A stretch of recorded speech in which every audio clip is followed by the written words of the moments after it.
반갑습니다. 정말 괜찮으신 강사님을 모신 것 같아요. 정말 우리가 4일 동안 수업을 받는 데 있어서 하루에 한 번씩 꼭 눈물을 흘리시는 것 같더라고요. 근데 저는 이제 다짐하고 나왔던 게, 뭐 다짐까지는 아니에요. 저는 이런 상황을 다 극복을 했기 때문에 이제는 뭐 울고 그러지는 않을 겁니다. 이제 먼저 보시면 저 앞에 이제 출생은 표시는 되어 있진 않아요. 영세는 표기는 되어 있진 않은데, 뭐 보통 젊은 사람들처럼 똑같이 20살 때 뭐 고등학교 졸업을 하고, 그 다음에 24쯤 아마 제가 대학교를 졸업한 것 같아요. 근데 저는 이제 4년제 대학교는 졸업하지는 않았고요. 그리고 이제 제가 그 와중에 있어서도 이렇게 사무실 격리를 좀 봤었고요. 그 다음에 이제 생산직에서 제가 종사한 것은 한 5, 6개월 되는 것 같아요. 막 학교 졸업하고 나서 이제 그쪽에서, 그리고 대부분 사무실 쪽에서 이제 격리를 보고 이제 그랬기 때문에 뭐 그때는 보통 평범한 그냥 청년이었던 것 같고요. 그 다음에 제가 27세, 27살에 제가 결혼을 하게 돼요. 그리고 이제 28살에 첫 아이를 출산을 하게 되고 30살 때 둘째 아이를 출산하게 됩니다. 그 다음에 이제 제가 28, 29, 30살까지 3년 동안 적금을 모아서 31살에 아파트를 장만하게 됩니다. 처음에는 거기가 임대주택이었었어요. 그러다가 이제 나중에 분양으로 바뀌어서 약간 그 텀이 있었지만 그래도 제 집을 마련할 수 있는 기회가 됐었던 것 같아요. 그리고 제가 이제 35을 넘어서 36까지, 제가 31살부터 35까지는 굉장히 종교적으로 열심을 내고 있었을 때고요. 은혜가 굉장히 충만했을 때고, 이제 그 상태에서 제가 이제 이렇게 36살에 시아버님이 위암으로 사망을 하시게 되고요. 그 다음에 1년 있다가 시어머님께서 이제 37살에 시어머님께서 이제 뇌사로 갑자기 돌아가시게 되고, 그 다음에 38살에 저희 이제 시아버님께서 이제 아주버님께서 이제 돌아가시게 돼서 3년 동안 상을 3번을 치렀어요.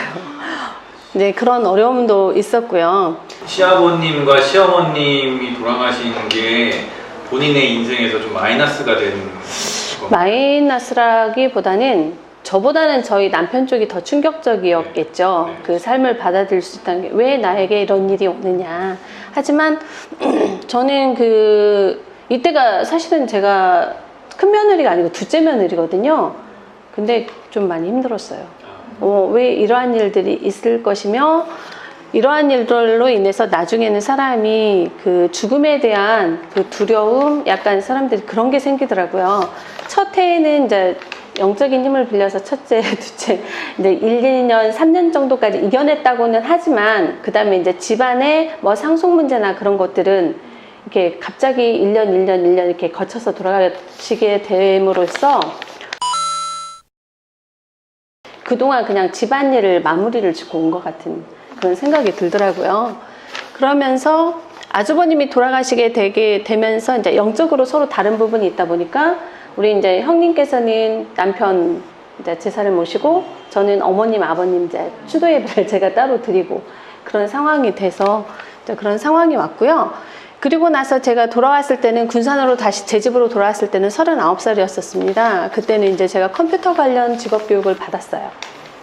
제가 이제 뭐 젊었을 때 기본적인 컴퓨터는 할 수 있었지만, 이제 한 10년 단위로 이제 제가 이제 잊어먹을만 하면 다시 이렇게 받아도 좋다고 저는 생각을 하거든요. 그래서 이제 받게 되면서 다시 이제 취업 준비를 조금씩은 했던 것 같아요. 그리고 이제 그때부터 해서 이제 제가 부동산 취업을 하게 되는 과정이 있었고요. 부동산에서 이제 보통 실장으로 한다고 하잖아요. 이제 실장으로 해서 이제 급여를 받는 부분부터 시작을 했어요. 70만 원, 80만 원 받는 것부터 시작을 해서, 나중에는 이제 자유업직으로, 이제 실장으로 이제 중개 자격증은 따진 않은 상태에서 이제 일을 할 줄 알기 때문에, 이제 이게 44살 시점이거든요. 44살에 이제 부동산 사무실을 다른 분하고 같이 오픈을 하게 되는 상황이었었어요. 제가 일을 할 수 있다 보니까 저는 자격증을 공부를 해야겠다는 마음에 직원분을 한번 세워놓고 해야지 했던 것이 약간 이제 문제가 생겼던 거죠. 갖고 이제 나이 드신 분을, 제가 처음에는 나이 젊으신 아가씨 분을 썼는데 이제 굉장히 비역조적이더라고요. 그러면서 이제 52살 되신 분을, 나이 드신 분을 썼는데 그분은 굉장히 고정관념이 많으셔서 또 안 맞았어요, 사실. 그래서 이제 그분은 다른 데로 더 큰 데로 오픈하고 번화한 곳으로 가서 같이 하자 그런 말씀을 하셨는데 저는 그건 아닌 것 같습니다 하고 제가 이제 사무실을 과감히 문을 닫았어요.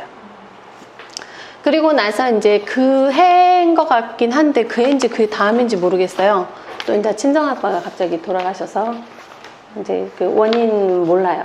왜 저기 하셨는지는 몰라서 이미 돌아가신 분이고 해서 뭐 다시 검사를 한다든가 그러진 않았고요. 그냥 편히 보내드리는 게 나을 것 같아서 그렇게 했어요. 그리고 그 해에 이제 놀러 다니다 보면은 사람이 이제 보험회사 시험을 또 보게 되는 그런 계기가 오더라고요.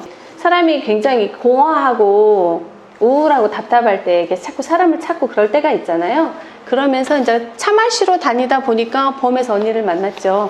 그러다 보니까 보험회사 시험을 보게 되고 시험 본 김에 그러면 한번 해볼까 해서 했던 게 올해 지금 49까지 한 3년 조금 더 한 것 같아요. 근데 이제 횟수로는 거의 5년이 되는데 진짜로 근무한 것은 한 3년 반 이상 된 것 같고요. 그래서 이제 그거를 한 2달 전에 마치고 제가 이제 이 교육에 참여를 하게 됐어요.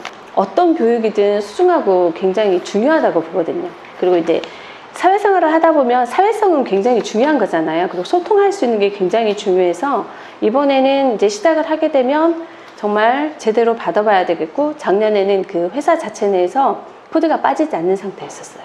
그래서 그냥 하던 김에 하나를 더 했던 거고 그런 상황이었었습니다.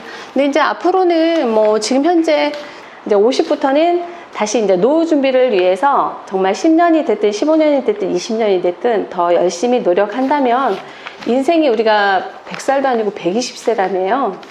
그래서 예, 정말 80세까지만 산다면 딱 좋을 것 같아요.